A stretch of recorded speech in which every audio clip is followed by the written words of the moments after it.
Olá, muito boa tarde a você que está conosco, nos acompanhando aqui pelo site Notícias Agrícolas, no ar mais um boletim de mercado.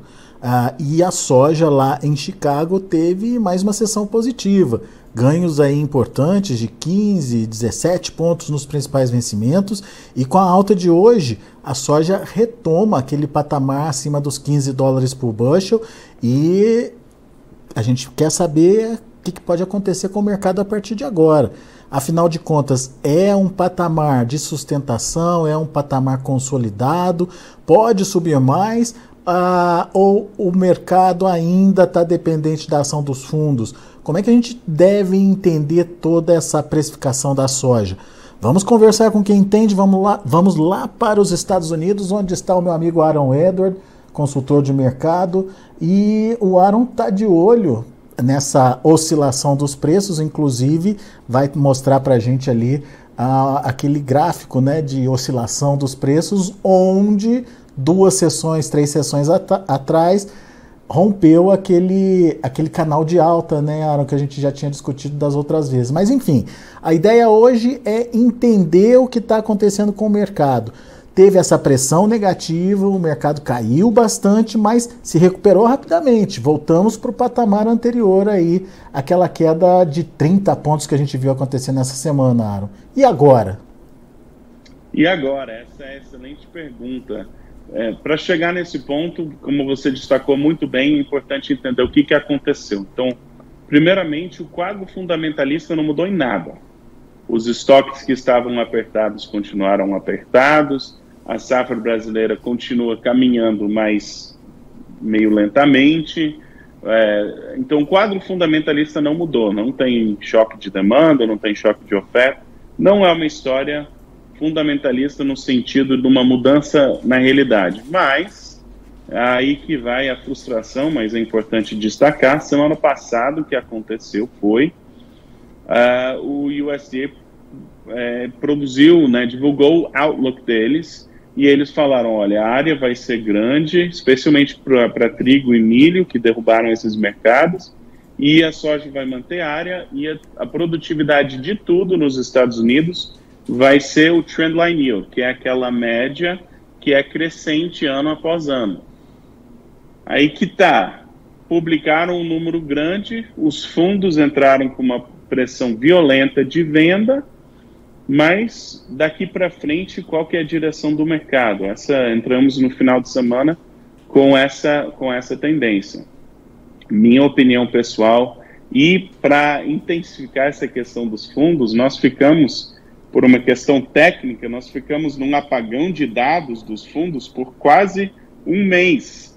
E aí foi divulgado justamente na sexta-feira, depois do outlook, foi divulgada a posição dos fundos. Então, assim, é dose, né? É difícil, é puxado essas notícias. Mas, o que aconteceu na minha opinião? Na minha opinião, os fundos tinham uma posição grande comprada, foi publicado um número grande, venderam. Acabaram os vendedores não estavam mais dispostos a vender, o preço caiu. E vamos lá, se você tem dinheiro para mexer no mercado, você vai publicar um número grande, você vai querer vender, realizar lucro, toda essa jogada, mas historicamente o período da safra norte-americano traz riscos. Se você olhar historicamente de 2007 para cá, o preço, olhando o contrato de novembro de Chicago, o preço mais alto do mês de fevereiro foi batido em todos os anos pela alta da primavera, exceto 2019. Ou seja, tudo indica historicamente que os preços para frente, pelo menos no contrato de novembro, vão ser mais altos para a soja em Chicago do que a alta de fevereiro, que ali passou dos $14 nesse contrato de novembro. Então, historicamente, nós temos a sazonalidade de recuperação, e o que nós vimos nas últimas 2 sessões é justamente essa preocupação de não entrar vendido para esse período do ano que nós costumamos ter essas histórias altistas da safra norte-americana. Dá para entender então, Aaron, só concluindo aí a sua fala, que os fundos já fizeram o que tinha que fazer. Já fizeram o que tinha que fazer. a pergunta agora, indo para frente, e aí eu queria até puxar essa imagem, porque mostra muito bem, de outubro até semana passada, não sei se dá para colocar a imagem na tela. Já estamos vendo ela aqui, Aaron. Tá. De outubro até semana passada, nós trabalhamos dentro de uma faixa de negociação crescente. Então, uma tendência de alta, faixa crescente. Inclusive, no fim de fevereiro, nós tivemos uma alta que chegou ali praticamente, esse é o contrato de maio, praticamente a 15,50. Foi uma nova alta, foi uma negociação extremamente forte, né? Novas altas. E daí saiu a publicação, os fundos derrubaram esse mercado, derrubaram de uma forma tremenda, né, esse mercado. A maior queda foi aquela de 30 pontos, 30 e pouco, mas e nós recuperamos. Agora, daqui para frente, o que vai acontecer? Nós estamos num patamar de preço que tem o valor similar à semana passada. Se não tivesse tido esses últimos pregões, não ia parecer que mudou quase nada esse mercado, mas agora é a enorme pergunta: esse preço está barato ou está caro?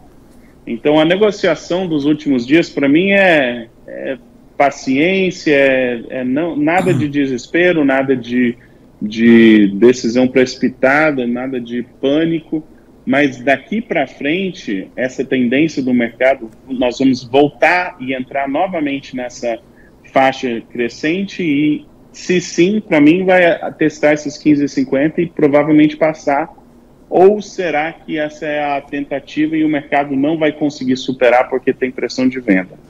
Eu ainda continuo otimista, mas é um mercado, na minha opinião, para se tomar muito cuidado, porque 3 anos de mercado altista, safra boa no Brasil, nós precisamos de um susto nos Estados Unidos, um risco nos Estados Unidos, para a gente conseguir essas novas altas no mercado. Costuma ter, mas não é garantia, né? Geralmente tem esse risco.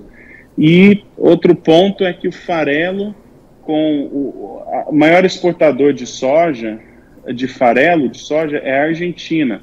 Para a Argentina exportar o farelo que ela costuma exportar, ela vai ter que estar comprando do Brasil, do Paraguai. Então, a diferença de preço entre o farelo e a soja tem que se manter para viabilizar esse negócio.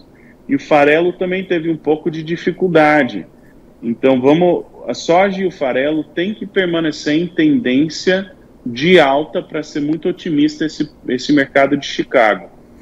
Ô Aaron, só entendendo o seu raciocínio, esse canal de alta, ele vai voltar ou ele depende dessas notícias aí que você falou da safra americana?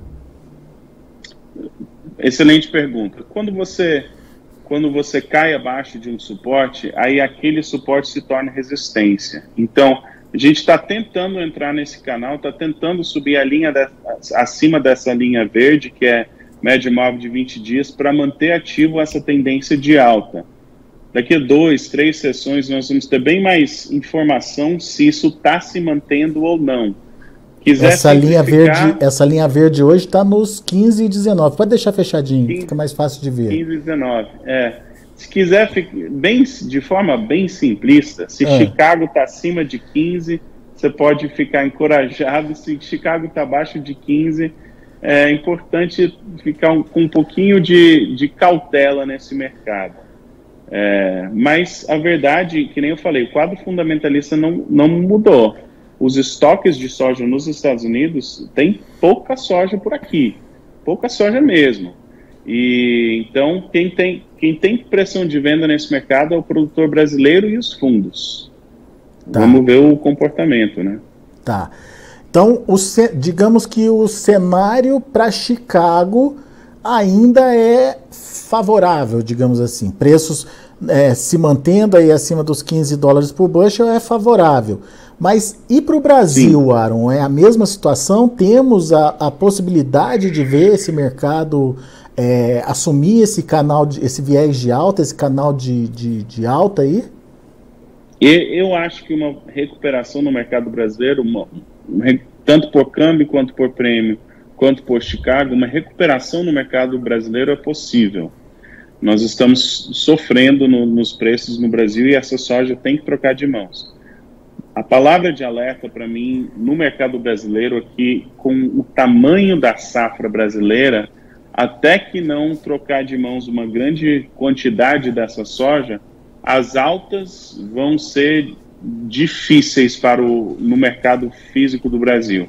Cada vez vai ser mais difícil até que essa soja comece a ficar mais escassa. Então, o que você chama de trocar de mão? Que percentual precisaria estar vendido aí para ter esse respiro? O mercado é queda de braço entre comprador e vendedor. Então, por mim, é menos uma porcentagem e mais uma disponibilidade do produtor. Mas se tem produtor que aceita 1,50, vai dar negócio a 1,50, a 1,60, 1,70. Qual que é o preço? A 100, né? Qual que é o preço que os produtores vão abrir mão do seu inventário? E aí não é a vontade do produtor, tá? Se ele tem conta para pagar, quanto tempo que ele pode armazenar? O preço, e não é o produtor individual, né? O comprador quer pagar o mínimo possível por essa soja. Então, o mercado se baliza nessas horas pelo vendedor mais disposto. O dono. E a gente sabe, historicamente, que essa pressão de venda, ela costuma acontecer agora, a partir de agora, de março, principalmente, né? Março, se tiver que comprar um mês, escolher um mês de baixo no Brasil, é abril, né? Então, março e abril costuma ter essa pressão. Tem que ter muita consciência se, assim, vender... Nós estamos começando a ter essa barrigada da safra brasileira com a chegada da safra. Não quer dizer que precisa de desespero, mas qual que vai ser o tamanho dessa barrigada e qual que é a tua capacidade de segurar a soja. Porque isso varia de produtor para produtor. Fugir desses 2 meses seria importante, uma estratégia boa. Para quem conseguir. Sim, pode fazer isso de uma de 2 formas, né? Você fala, tá, até o fim de abril eu preciso vender X. Dá uma recuperaçãozinha em março, vende um pouco, né? Você pode trabalhar dentro de uma faixa sem desespero, mas dá uma arrancada em Chicago e tal, vai vendendo aos poucos. Ou então, se você consegue só esperar, também é outra alternativa, mas tem que fazer cálculo, tem que ver quanto do teu inventário que você precisa movimentar e quanto que você pode ser mais paciente. Vender nas altas ou deixar para negociar mais adiante, no segundo semestre? Adiante. Exato. Segundo semestre seria o melhor momento, na sua opinião? Sazonalmente, nós temos a alta da soja, costuma vir tipo maio, junho nos Estados Unidos. Não é garantia, mas é um risco. Aí, para ter altas em julho ou agosto, se tem quebra de safra nos Estados Unidos, sim, mas se a safra está ok, julho e agosto, Chicago costuma ser mais fraco. A questão cambial, na minha opinião, é muito provável que para o segundo semestre o câmbio no Brasil vai ser favorável para o produtor brasileiro, mesmo que no curto prazo, com as exportações, dá uma valorizada no real. O dólar vai subir, então. Então, para mim, é 2 horizontes de tempo, né? O mundo vai precisar dessa safra brasileira. Para mim, demanda não é um problema. Para repor estoques, a gente precisa dessa safra do Brasil, mais uma boa safra nos Estados Unidos. Uhum. Depois disso, a gente pode ter um período que a gente tem que começar a trabalhar mais com o mercado baixista, mas até não está em mãos essa safra norte-americana, ou pelo menos segurança dela ser colhida, Chicago tem potencial. E o câmbio, para mim, também. Então, assim, é um momento difícil tomada de decisão para o produtor brasileiro, mas eu faria 2 cálculos, né? Quanta soja que eu preciso movimentar, digamos, até o dia 30 de abril, e quanta soja que eu posso segurar até setembro, novembro, segundo semestre. E ter 2 estratégias distintas para esses 2 volumes. Muito bem. Maio, junho, pelo que eu entendi, são bons momentos de vendas, ou pelo menos historicamente Chicago traz bons momentos, e após agosto, quando daí a gente tem, digamos, a entre-safra no Brasil, né? Exatamente. Setembro, novembro é o prêmio no Brasil que ajuda, porque é entre safra. Maio, junho é Chicago que ajuda. Então tem que saber navegar essas, né, o que está sustentando o preço. Boa. Muito bem. Temos então uma radiografia aí do que está acontecendo com o mercado e principalmente algumas dicas importantes, preciosas aí do Aaron para quem está se planejando, né? Para quem está avançando com a comercialização, para quem precisa fazer caixa nesses próximos 2 meses. Se não precisar sair correndo, melhor ainda, deixa para vender um pouquinho mais adiante. Maio, junho costuma ter oportunidade por causa das oscilações da safra lá nos Estados Unidos. Chicago tende a subir. E quem puder segurar ainda mais, segundo semestre, os prêmios podem ajudar por conta aí da entre-safra brasileira e da necessidade do mercado interno estar consumindo, enfim. A gente tem uma demanda diferenciada aí acontecendo. Então, são estratégias, certo, Aaron? Exatamente. Tem que entender o teu negócio, né? Farelo tá alto, tá caro, escasso, você vende para o mercado doméstico, procurando resultado em dólar, olha para Chicago, enfim, tem que entender a natureza do teu negócio. Legal.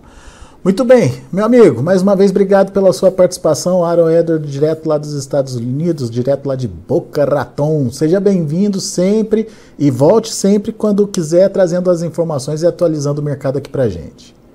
Tá ótimo. Abraço. Abraço para você. Aaron Edward, direto dos Estados Unidos, aqui com a gente no Notícias Agrícolas. Você viu ali algumas estratégias traçadas pelo Aaron, principalmente para você que está atrasado na sua negociação, na sua comercialização e está vendo essa avalanche de soja chegando aqui no mercado interno. Nesse primeiro momento, entre março e abril, uma pressão negativa pode acontecer, mas isso não significa que o preço não possa variar positivamente. Pressão negativa exercendo, mas uma vez ou outra, um fator ou outro pode fazer o mercado reagir. É nessa oportunidade que você tem que sair vendendo e, óbvio, se programar a quantidade de soja que você precisa vender nesse período de março e abril. Depois, maio e junho são meses em que Chicago costuma reagir por conta da safra americana e depois, no segundo semestre, a oportunidade principalmente vinda dos prêmios aqui no Brasil por conta da entre-safra. Então, 3 momentos distintos de negociação para você, trazidos pelo Aaron Edward. Vamos ver como encerraram as negociações lá na Bolsa de Chicago. De olho na tela, a gente tem a soja para março fechando com 16 pontos mais 25 de alta, 15 dólares e 20 centes por bushel. Para maio, 15 dólares e 9 centes por bushel, 14,75 de alta. O julho, 14 dólares e 97 centes por bushel, com alta aí de 13 pontos. E o agosto, 14 dólares e 61 centes por bushel, 11,75 de elevação. Vamos ver o milho. Milho encerrando na maior parte dos contratos no vermelho. Março, 6,37, 2,75 de queda. Maio, 6,33, 2,25 de baixa. Julho, 6,23, queda de 2,5. Setembro, reagiu um pouquinho, meio ponto, a 5 dólares e 82 centes por bushel. E para finalizar, a gente tem o trigo também. Trigo para março subiu, 9 pontos mais 25, a 7 dólares e 6 centes por bushel. Para maio, 7,12, 2,75 de alta. Julho, 7,19, 1,5 de alta. E setembro, 7,29, 1 pontinho de elevação. Vamos lá, eu agradeço a participação de todos vocês. Daqui a pouquinho tem mais informações. Continue com a gente.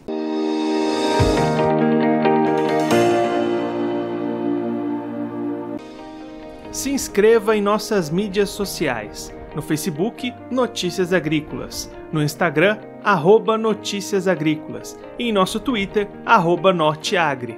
E para não perder nenhum vídeo, não se esqueça de nos acompanhar no YouTube e na Twitch, Notícias Agrícolas Oficial.